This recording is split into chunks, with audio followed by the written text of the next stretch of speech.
में हमने मुनमुन का सपना पाठ चित्रकथा रीडिंग की थी, पढ़ा था और समझा था। आज हम इस पाठ के शब्दार्थ और बुक एक्सरसाइज करेंगे। शब्दार्थ: कीट पतंगे, कीड़े मकोड़े। क्या होते हैं बच्चों कीड़े मकोड़े? जो आपने देखे छोटे छोटे मक्खी, मच्छर, छोटे छोटे जानवर होते हैं रेंगने वाले, सब क्या होते हैं? कीड़े मकोड़े। पौष्टिक शक्ति बढ़ाने वाला जो हमारा खाना होता है, सब्जियां होती हैं, उनको हम क्या बोलते हैं? पौष्टिक। समझ आया आपको? पाठ ज्ञान: निम्नलिखित प्रश्नों के उत्तर लिखिए। आपको उत्तर लिखने नहीं है, हमें उत्तर ओरली रीड करने हैं, ओरली करने हैं। मुनमुन सुस्त और कमजोर क्यों होती जा रही थी? क्यों होती जा रही थी बच्चों मुनमुन सुस्त और कमजोर? मुनमुन हरी सब्जियां और पौष्टिक भोजन ना खाने के कारण सुस्त और कमजोर होती जा रही थी। मुनमुन नहीं खाती थी ना, वो जानवरों को डाल देती थी, जो उसकी मम्मा, जो उसको खाना पसंद नहीं होता था, उसकी मम्मा उसको देती थी, इसलिए क्या हो गया था? वो कमजोर और सुस्त हो गई थी। मुनमुन ने ऐसा क्या किया था कि मधुमक्खियां उसके पीछे भागी? क्या किया था बच्चों मुनमुन ने मधुमक्खियों के छत्ते के ऊपर पत्थर मारा था, जिस कारण मधुमक्खियां उसके पीछे भागी थी। याद है ना आपको? पाठ में हमने रीडिंग की थी, जब मैम ने पाठ समझाया था, आई थी नई लाइन भी पाठ में। मुनमुन को सपने से क्या सीख मिली? क्या सीख मिली थी बच्चों मुनमुन को सपने से? आपने चैप्टर रीडिंग की है, चैप्टर समझा भी है, आपको पता होना चाहिए क्या सीख मिली थी। मुनमुन को सपने से सीख मिली कि उसे काम करने के लिए क्या चाहिए बच्चों? किस चीज़ से करते हैं आप काम? ताकत। काम करने के लिए ताकत चाहिए। और ताकत कैसे मिलेगी? ताकत मिलेगी पौष्टिक सब्जियां खाने से, भोजन करने से, खाना खाने से, दूध पीने से, तभी तो ताकत मिलेगी। तो उसको सीख मिली कि वह अच्छी तरह से खाना खाएगी और सब्जियां, दूध भी ठीक से और समय पर पिएगी। ठीक है बच्चों? खाली स्थानों में से सही शब्द चुनकर भरिए। मुनमुन खाने में बहुत डैश करती थी। क्या करती थी बच्चों मुनमुन खाने में? कछुए, नखरे, सपना या कीट पतंगे? नखरे। क्या करती थी मुनमुन खाने में? नखरे। बगीचे में कई सारे डैश नाच रहे थे। कछुए, सपना या कीट पतंगे? क्या नाच रहे थे बताइए? कीट पतंगे नाच रहे थे। डैश पर बैठा देख सब उसका मजाक उड़ाने लगे। किस पर बैठ गई थी मुनमुन? कछुए पर। जब मुनमुन कछुए बैठी थी, सब उसका मजाक उड़ा रहे थे ना। एकाएक उसका सपना टूटा। सपना टूटा था ना उसका एकाएक, जब उसने खुद को गिरा हुआ कमजोर पाया था। सही वाक्यों पर सही का तथा गलत वाक्यों पर गलत का निशान लगाइए। मुनमुन खाने में नखरे नहीं करती थी। क्या ऐसा था? मुनमुन खाने में नखरे नहीं करती थी? आप बताइए। क्या मुनमुन पौष्टिक सब्जियां, खाना, दूध खाती थी? नहीं। तो ये सेंटेंस क्या है? गलत है। मुनमुन तो खाने में बहुत नखरे करती थी, इसी कारण वो कमजोर और सुस्त हो गई थी। मुनमुन ड्रैगन फ्लाई की पीठ पर सवार होकर निकली। हुआ था ना बच्चों सपने में? सपने में क्या हुआ था? मुनमुन ड्रैगन फ्लाई की पीठ पर बैठ गई थी ना, तो ये क्या है? सही है। तितलियां शहद इकट्ठा कर रही थी। तितलियां करती हैं शहद इकट्ठा। कौन करता है शहद इकट्ठा? मधुमक्खियां। तो ये क्या है? गलत है। मुनमुन सपने में बचाओ बचाओ चिल्लाने लगी। चिल्ला रही थी ना मुनमुन सपने में बचाओ बचाओ? कब चिल्लाई थी? याद करो कब चिल्लाई थी, सोचो। जब क्या हुआ था? उसके पास मधुमक्खियां आ गई थी, तब वह बचाओ बचाओ चिल्लाई थी। हुआ था जब उसने पत्थर मारा था, मधुमक्खियां उसके पीछे भागने लगी थी, तब मुनमुन बचाओ बचाओ चिल्लाने लगी थी। तो ये क्या है? सही है। एक से अनेक बनाइए। जैसे आपने पिछले चैप्टर में किया था, एक से अनेक बनाना था, इस चैप्टर में आपको एक से अनेक बनाना है। बिल्ली, एक बिल्ली, बहुत सारी बिल्लियां, और चंद्रबिंदी लगेगी बिल्लियां पर। मधुमक्खी, मधुमक्खियां, चंद्रबिंदी याद रखनी है आपको, चंद्रबिंदी है। सब्जी, सब्जियां, जा के नीचे भी डॉट आएगी और या के ऊपर चंद्रबिंदी आएगी। सब्जियां। घोंगा, घोंगे, इधर भी डॉट आएगी और इधर एक ही मात्रा, घोंगे।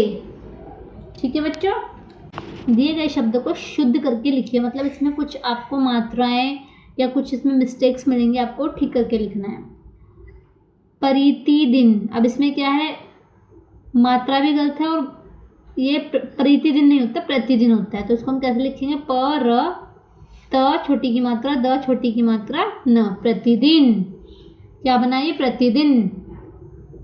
अब इधर लिखा है कोशिश, तो इसमें क्या है, ई की मात्रा गलत लगी हुई है, तो इसमें हम बड़ी की मात्रा नहीं लगाएंगे, छोटी ई की मात्रा लगाएंगे, तो क्या बन जाएगा? कोशिश। पौष्टिक, पौष्टिक नहीं होता, पौष्टिक होता है, इसमें भी मात्रा गलत लगी हुई है, तो हम प औ की मात्रा आधा श, ट छोटी की मात्रा का, पौष्टिक लिख देंगे इसको।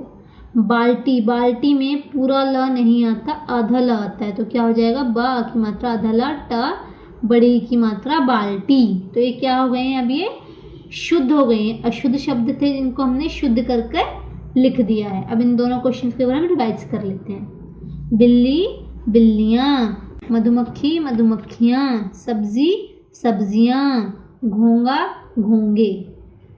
प्रतिदिन, कोशिश, पौष्टिक और बाल्टी। ठीक है। नीचे दिए गए वाक्यों में सही स्थान पर पूर्ण विराम लगाइए। पूर्ण विराम क्या होता है बच्चों? पूर्ण विराम होता है जिसको आप किसी सेंटेंस के, किसी वाक्य के खत्म होने के बाद लगाते हैं। इंग्लिश में आप फुल स्टॉप लगाते हैं, कोई सेंटेंस खत्म होता है, एंड होता है किसी सेंटेंस का, और हिंदी में आप पूर्ण विराम का यूज करते हैं। ठीक है। मुनमुन एक नन्ही सी लड़की थी, पूर्ण विराम। सेंटेंस खत्म हो गया तो हमें क्या लगाना है? पूर्ण विराम। कछुए और घोंगे के साथ दौड़ लगाओ, तो सेंटेंस खत्म, पूर्ण विराम।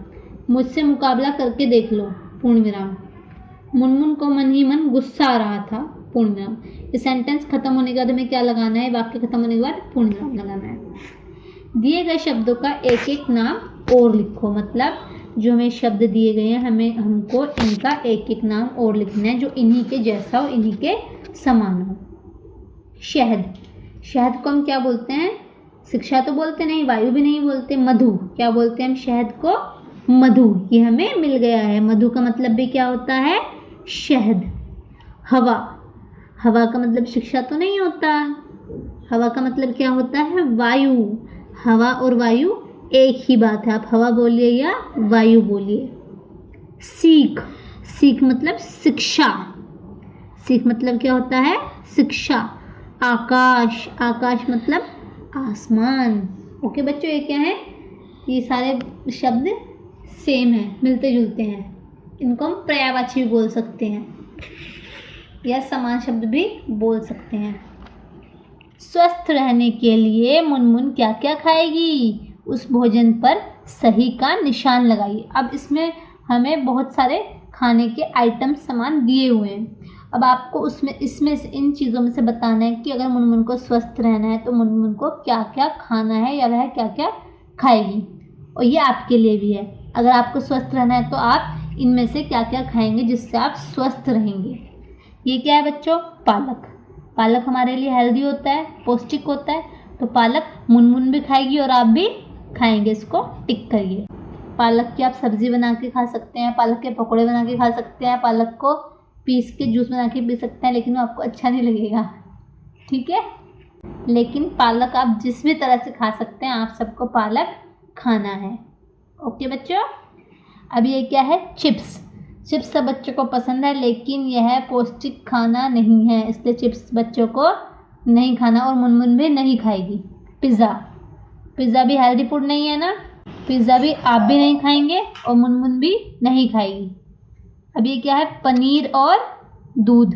तो पनीर और दूध बहुत हेल्दी फूड है, तो इसको आप भी खाएंगे और मुनमुन भी खाएगी, तो इसको हम टिक करेंगे। बर्गर, कोई बच्चा बर्गर नहीं खाएगा, इसलिए हम मुनमुन को भी नहीं खाने देंगे, तो ये बर्गर को हम टिक नहीं करेंगे।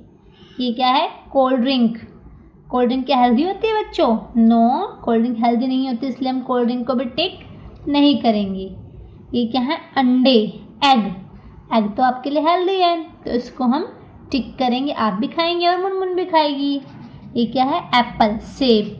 सेब भी क्या है? हेल्दी है, हेल्दी फ्रूट है ना सेब, तो इसको आप भी खाएंगे और मुनमुन के लिए भी हम टिक कर देंगे। सबको समझ आया है चैप्टर? अब आपको क्या करना है? ये वर्क अपनी बुक में सुंदर सुंदर हैंडराइटिंग में करना है और पौष्टिक भोजन खाना है, हरी सब्जियां खानी है, दूध पीना है और मुनमुन से सीख लेनी है। और आपको अगर आप कर सकते हैं तो आपको योगा भी करना है, जो कि आपके नेक्स्ट पेज पर दिया हुआ है। देखिए सब आसन कर रही है ना मुनमुन या जो भी बच्चा है, इस तरह से आपको भी डेली एक्सरसाइज करनी है, उससे आप और हेल्दी और फिट रहेंगे। ठीक है बच्चों, फिर मिलते हैं नेक्स्ट क्लास में। Bye bye.